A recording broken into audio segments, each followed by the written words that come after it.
नमस्कार दोस्तों, मैं महेंद्र सिंह डोगरा एक बार फिर स्वागत करता हूं आपका फाइनेंशियल प्लानिंग मेड इजी के आज के इस एपिसोड में। आज एक बार फिर बात करेंगे दोस्तों फाइनेंशियल गोल्स के बारे में। फाइनेंशियल गोल्स कैसे अचीव करने हैं, कैलकुलेशंस की ज़रूरत है।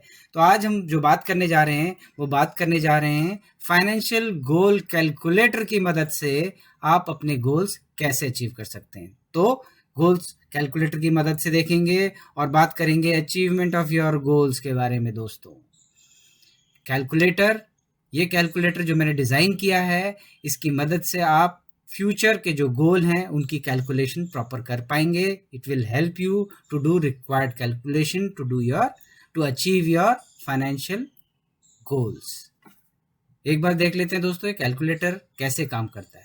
ये कैलकुलेटर आपने जो आपके आइडेंटिफाइड गोल्स हैं लाइफ में, इन गोल्स को आपने ऑलरेडी जो आइडेंटिफाई कर रखा है, ये कैलकुलेटर आपको ये बताएगा कि इस गोल को अचीव करने के लिए फ्यूचर में कितनी इन्फ्लेटेड वैल्यू आपको चाहिए जिससे आप अपने गोल अचीव कर सके। दोस्तों साथ ही ये कैलकुलेटर ये भी बताएगा कि आपको इन गोल्स को अचीव करने के लिए कितना आज की डेट में इन्वेस्टमेंट की रिक्वायरमेंट है जिससे आप ये गोल्स को अचीव कर सकते हैं फ्यूचर में। दोस्तों तो इन्वेस्टमेंट की ज़रूरत को भी दिखाएगा और इन्फ्लेटेड वैल्यू अचीव करते हुए दिखाएगा कि गोल अचीवमेंट के लिए क्या ज़रूरी है। दोस्तों अगर आपको ये कैलकुलेटर इस्तेमाल करना है तो इसका लिंक मैंने नीचे डिस्क्रिप्शन बॉक्स में दे रखा है। आप चाहें तो ये कैलकुलेटर डाउनलोड कर सकते हैं और इसका इस्तेमाल करके देख सकते हैं। दोस्तों चलिए कुछ कैलकुलेशंस करके देखते हैं फ्यूचर गोल कैलकुलेटर की मदद से। दोस्तों फाइनेंशियल गोल कैलकुलेटर का इस्तेमाल करके देखते हैं। ये फाइनेंशियल गोल कैलकुलेटर सबसे पहली बात इस्तेमाल करने के लिए हमें अपने गोल जो हमने आइडेंटिफाई किए हैं, बच्चों की पढ़ाई हो सकती है, बच्चों की शादी हो सकती है, रिटायरमेंट कॉर्पस हो सकता है, और एक चीज़ और मैंने इसमें ऐड किया है करोड़पति अगर आप टारगेट कर रहे हैं बनना तो भी एक फाइनेंशियल गोल हो सकता है। दोस्तों आइए जानते हैं इस कैलकुलेटर को इस्तेमाल करने के लिए क्या क्या इनपुट की ज़रूरत पड़ती है। सबसे पहली बात ज़रूरत है कॉर्पस रिक्वायर्ड। आज की डेट में पर्टिकुलर गोल जो आप अचीव कर रहे हैं उसकी क्या कीमत है वो यहाँ डालना है। दोस्तों नंबर ऑफ ईयर्स, कितने साल बचे इस गोल को अचीव करने के लिए, वो आपको यहाँ डालना है। दोस्तों एक्सपेक्टेड इन्फ्लेशन, महंगाई किस दर से बढ़ी, ये वो आपको यहाँ डालना है। एक्सपेक्टेड रेट ऑफ रिटर्न यहाँ एंटर करना है। फिर आपको डालना है प्रेजेंट इन्वेस्टमेंट, अगर आपने ऑलरेडी कुछ इन्वेस्ट कर रखा है इस गोल को अचीव करने के लिए वो आपको यहाँ पे एंटर करना है। दोस्तों क्या निकल के आएगा दोस्तों, सबसे पहली बात इन्फ्लेटेड वैल्यू निकल के आएगी। ये जो गोल आज 15 लाख रुपए में हो रहा है उसके लिए 10 साल बचे हैं। 10 साल बाद इसी गोल को अचीव करने के लिए 29,50,000 रुपीज़ के लगभग आपको चाहिए। इस गोल को अचीव करने के लिए आपको कितना महीने की सेविंग चाहिए, इन्वेस्टमेंट चाहिए, वो SIP का अमाउंट यहाँ निकल के आएगा। अगर आप लमसम इन्वेस्टमेंट वन टाइम करना चाहते हैं तो कितना आपका अमाउंट रिक्वायर्ड है वो ये कैलकुलेटर यहाँ बताएगा। सेम चीज आप बाकी गोल्स के लिए भी अप्लाई कर सकते हैं। Now let's have some calculations. अब सबसे पहली बात MBA के लिए, फॉर एग्जांपल आज की डेट में 17 लाख रुपए में MBA कोर्स हो रहा है। नंबर ऑफ ईयर्स बचे हैं 12। एक्सपेक्टेड इन्फ्लेशन रेट अगर आपने 6% एक्सपेक्ट किया, रेट ऑफ रिटर्न 11% आप एक्सपेक्ट कर रहे हैं, और सपोज अभी प्रेजेंट इन्वेस्टमेंट में 0 डाल देते हैं। तो सबसे पहली बात 17 लाख रुपए में आज जो MBA हो रहा है 12 साल बाद उसकी इन्फ्लेटेड वैल्यू 34,20,000 के लगभग निकल गई।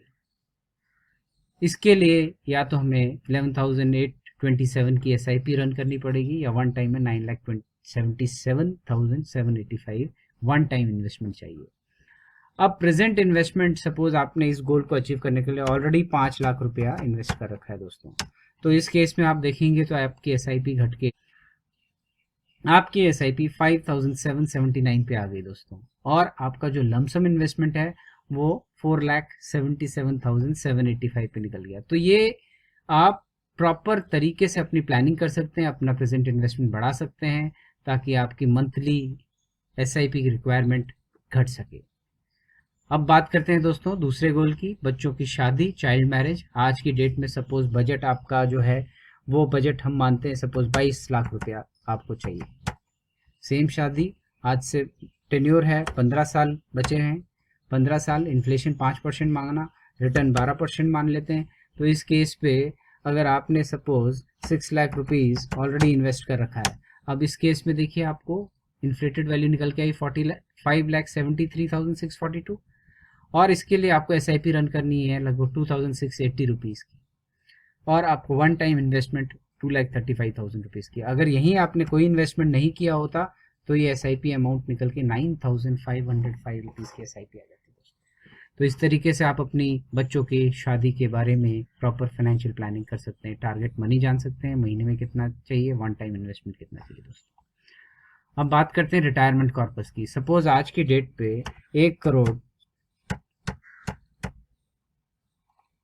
रुपए की जरूरत है दोस्तों। अब 1 करोड़ रुपया आज से टारगेट करते हैं, 25 साल हमारे रिटायरमेंट के लिए बचे हैं, तो 25 साल बाद इन्फ्लेशन 5% रिटर्न 12% एक्सपेक्ट की और ऑलरेडी आपका रिटायरमेंट की और 15 लाख रुपया इन्वेस्टेड है दोस्तों।